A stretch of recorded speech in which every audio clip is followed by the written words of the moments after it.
Hello everyone, welcome to Amma's magic pot.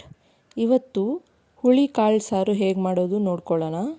ಅದಕ್ಕೆ ರಾತ್ರಿ ಇಡೀ ನೆನೆಸಿಟ್ಟಿರೋ ಕಾಳು, ರಾತ್ರಿ ಇಡೀ ನೆನೆಸಿಟ್ರೆ ಸಾರ್ದು ಟೇಸ್ಟ್ ಚೆನ್ನಾಗಿ ಬರುತ್ತೆ. ಅದನ್ನು ಕುಕ್ಕರ್ಗೆ ಹಾಕಿ ಬೇಕಾದಷ್ಟು ನೀರು ಹಾಕಿ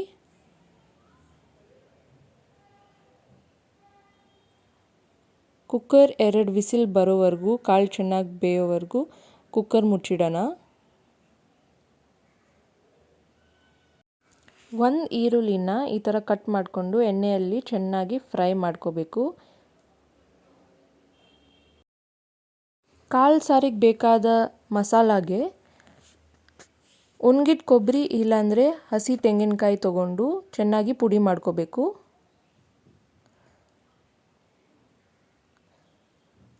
ಅದು ಪುಡಿ ಆದಮೇಲೆ ನಾವು ಫ್ರೈ ಮಾಡ್ಕೊಂಡಿರೋ ಈರುಳ್ಳಿ ಹಾಕ್ಕೊಂಡು ಪೇಸ್ಟ್ ಮಾಡ್ಕೋಬೇಕು. ಈ ಥರ ಪೇಸ್ಟ್ ಮಾಡ್ಕೊಂಡ್ಮೇಲೆ 1 ಟೊಮೆಟೊ ಕಟ್ ಮಾಡಿಕೊಂಡು ಅದನ್ನು ಹಾಕಿ, ಹಾಗೆ 2 ಸ್ಪೂನಷ್ಟು ಸಾಂಬಾರು ಪುಡಿ ಹಾಕ್ಕೊಂಡು ಚೆನ್ನಾಗಿ ರುಬ್ಕೋಬೇಕು. ಈಗ ಕಾಳು ಸಾರಿಗೆ ಬೇಕಾದ ಮಸಾಲ ರೆಡಿಯಾಗಿದೆ. ಈಗ ಕಡಲೆಕಾಳು ಬೆಂದಿದೆಯಾ ನೋಡ್ಕೊಳ್ಳೋಣ.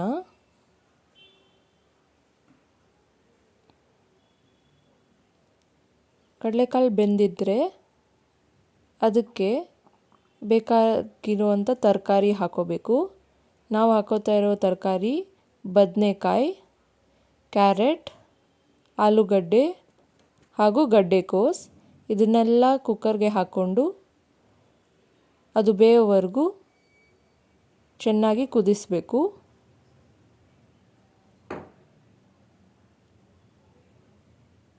ಹಾಗೆ ನಾವು ರುಬ್ಕೊಂಡಿರುವ ಮಸಾಲ ಕೂಡ ಹಾಕ್ಕೊಂಡು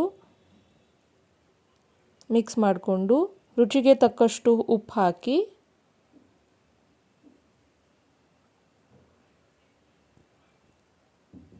ಚೆನ್ನಾಗಿ ಮಿಕ್ಸ್ ಮಾಡಿ ತರಕಾರಿ ಬೇಯೋವರೆಗೂ ಕುದಿಸ್ಬೇಕು.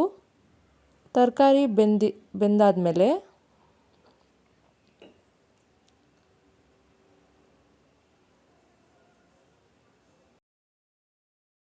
ಹುಣಸೆ ಹಣ್ಣಿನ ರಸ ಹಾಕ್ಕೊಂಡು ಅದನ್ನು ಮಿಕ್ಸ್ ಮಾಡಿ ಸ್ವಲ್ಪ ಕುದಿಸ್ಬೇಕು.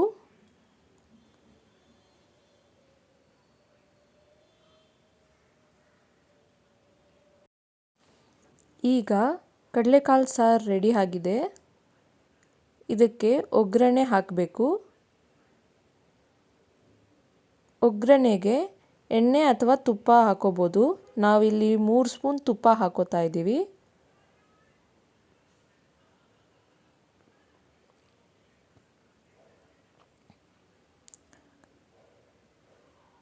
ತುಪ್ಪಕ್ಕೆ ಸಾಸಿವೆ ಹಾಕ್ಕೊಂಡು ಕರಿಬೇವು ಸೊಪ್ಪು ಹಾಕ್ಕೊಂಡು ಈ ಒಗ್ಗರಣೆನ ಸಾರಿಗೆ ಹಾಕೋಬೇಕು.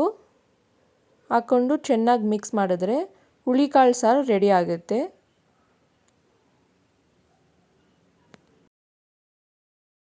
ಈ ಕಡಲೆಕಾಳು ಹುಳಿ ಸಾರು ನಿಮ್ಮ ಮನೆಯಲ್ಲೇ ಮಾಡಿ. ರಾಗಿ ಮುದ್ದೆಗೆ, ಅನ್ನಕ್ಕೆ, ಇಡ್ಲಿಗೆ, ದೋಸೆಗೆ ಎಲ್ಲದಕ್ಕೂ ಚೆನ್ನಾಗಿರುತ್ತೆ. ಹೇಗಿದೆ ಅಂತ ಕಮೆಂಟ್ ಮಾಡಿ. ನಮ್ಮ ಚಾನಲ್ಗೆ ಲೈಕ್ ಹಾಗೂ ಸಬ್ಸ್ಕ್ರೈಬ್ ಮಾಡಿ. Thank you.